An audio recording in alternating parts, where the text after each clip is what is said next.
Frank McErlane, 1894 to 1932, was a Prohibition-era Irish American gangster. He led the Saltis-McErlane Gang, allied with the Johnny Torrio-Al Capone Gang, against rival bootleggers, the Southside O'Donnell Brothers. He is credited with introducing the Thompson submachine gun to Chicago's underworld.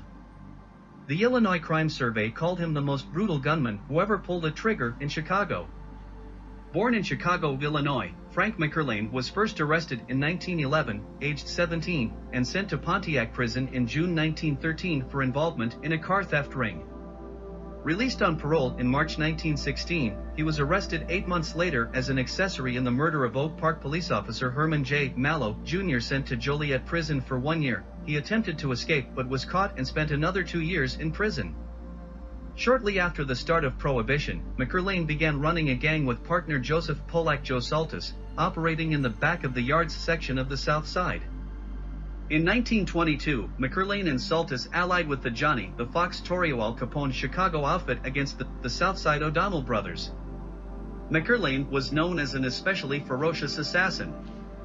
Standing 5 feet 8 inches and weighing 190 pounds, he was described as looking like a butter and egg man. McErlane carried a rosary in his pockets along with a pistol.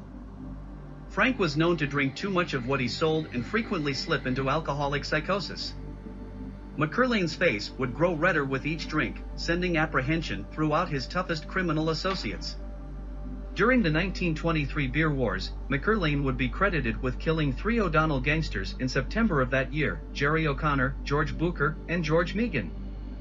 On December 1, 1923, 2 O'Donnell beer trucks were waylaid on the road between Chicago and Joliet. The occupants of one, William Shorty Egan and Thomas Maury Keene, were shoved into a car with Frank McErlane and Willie Chanel, who drove.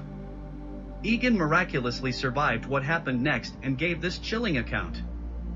Pretty soon the driver asks the guy with the shotgun, "Were you gonna get rid of these guys?" The fat fellow laughs and says, "I'll take care of that in a minute." He was monkeying with his shotgun all the time. Pretty soon he turns around and points the gun at Keene. He didn't say a word, but just let go straight at him. Keene got it square on the left side. It kind of turned him over and the fat guy gave him the second barrel in the other side. The guy loads up his gun and gives it to Keene again. Then he turns to me and says, "I guess you might as well get yours too." With that he shoots me in the side. It hurt like hell, so when I seen him loading up again, I twist around so it won't hurt me in the same place. This time he got me in the leg. Then he gimme the other barrel right on the puss. I slide off the seat. But I guess the fat guy wasn't sure we was through. He let Maury have it twice more and then let me have it again in the other side. The fat guy scrambled into the rear seat and grabbed Keene. He opens the door and kicks Maury out onto the road. We was doing 50 from the sound. I figure I'm next, so when he drags me over to the door I set myself to jump. He shoves and I land in the ditch by the road.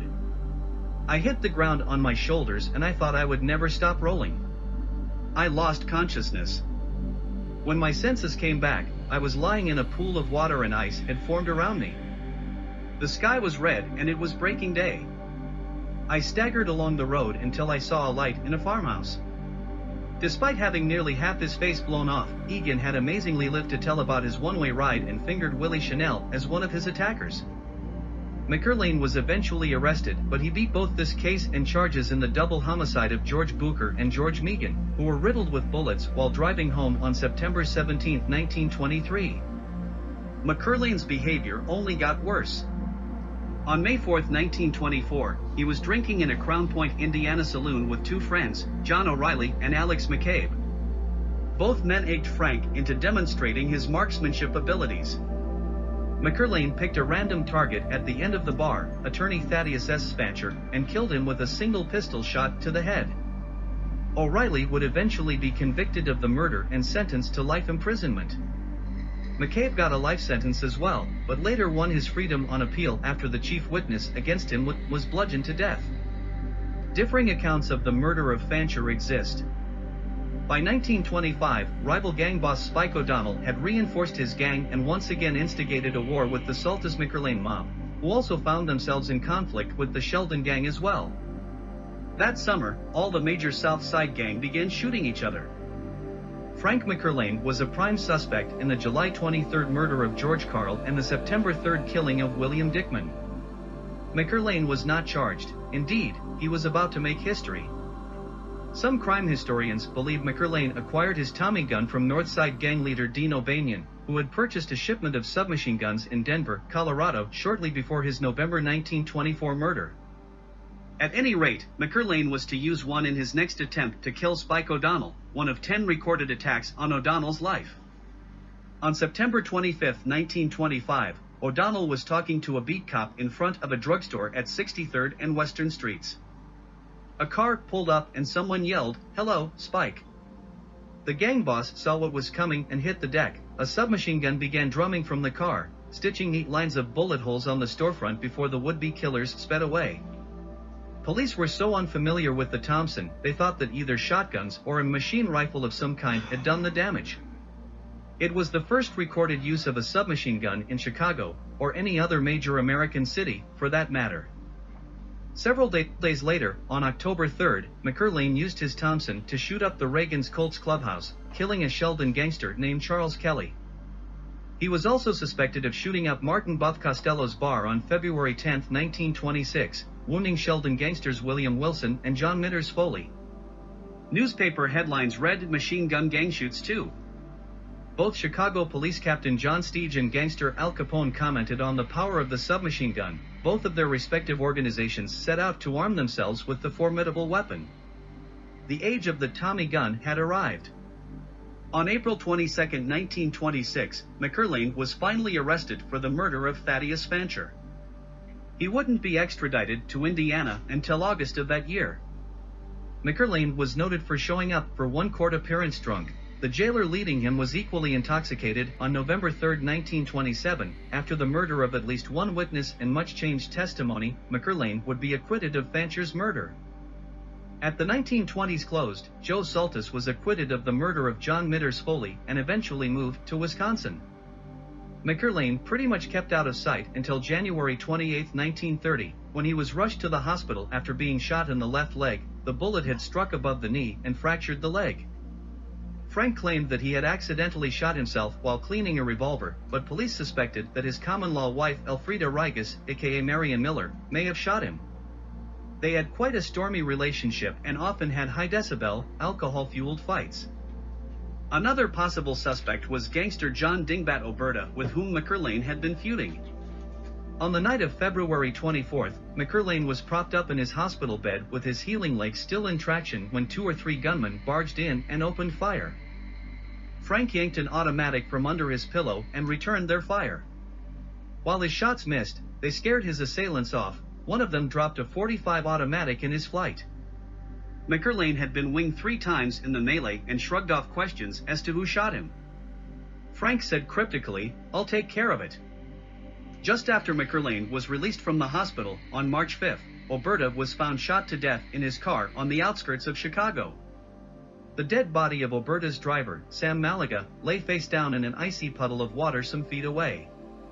The .45 left in McErlane's hospital room had been traced to Malaga. Frank had, indeed, taken care of it. McErlane's behavior continued to worsen. Years of excessive consumption of Prohibition-era booze had taken its toll on Frank's mental state. On June 8, 1931, an intoxicated McErlane swept a South Shore Drive block with shotgun blasts, shooting at imaginary foes. Police ultimately filed a total of 5 simultaneous charges: drunk and disorderly, carrying a concealed weapon, firing a shotgun indiscriminately around his neighborhood, driving with forged license plates, and biting his sister on the cheek. On October 8, 1931, McErlane was driving his car with common-law wife Elfrida Rigas and her 2 German shepherds in the back seat. Police later determined that both were extremely drunk and arguing with each other. At one point, Frank finally snapped.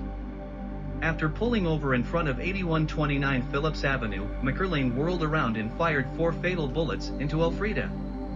Tired of the yapping dogs, Frank shot and killed them as well. Frank thus retired to a lavishly furnished houseboat located on the Illinois River in Beardstown, Illinois. In the fall of 1932, Frank fell ill with pneumonia. In his delirium, he was convinced that rival gangsters were coming to his hospital room to kill him. It took 4 attendants to hold him down in his rage. Frank McErlane died at the age of 38 on October 8, 1932, a year to the day after he killed Elfrida Rigas. He was buried at Holy Sepulchre Cemetery in Alsip, Illinois. When a reporter interviewed one of Frank McErlane's former associates after his death, he had this to say about McErlane: "I don't remember that he ever did anything good in his life. I don't believe he had a friend left.